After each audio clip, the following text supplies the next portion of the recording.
هر مختلس و مجرمی از مرز که رد شد، هر مختلس و مجرمی از مرز که رد شد، گفتند همه وای چرا آخ چه بد شد.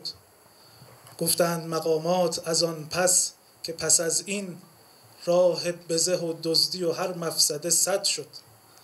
زیر و بم آن مختلس بی همه کس نیز، زیر نظر قاضی پرونده رسد شد.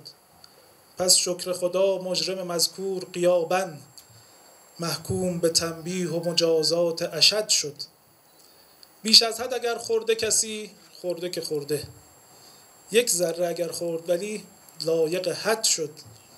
هر بار که فرزند مدیری زده گندی، محکوم به آزادی با قید سند شد. هیهات که داد احدی را بستاند، هیهات که داد احدی را بستاند، آن داد ستان که هدفش داد و ستد شد. پس حق بده گاهی لگدی هم بپرانیم، پس حق بده گاهی لگدی هم بپرانم، وقتی که حقوقم همه عمر لگد شد. هر مجرم جاهل که 2 شب رفت به زندان، کلاً متحول شده و اهل خرد شد.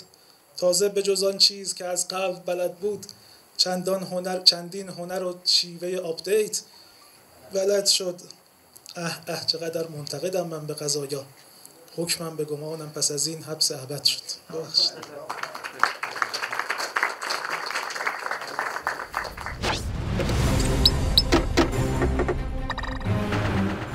دومین جشنواره ملی شعر طنز ادبی دادخند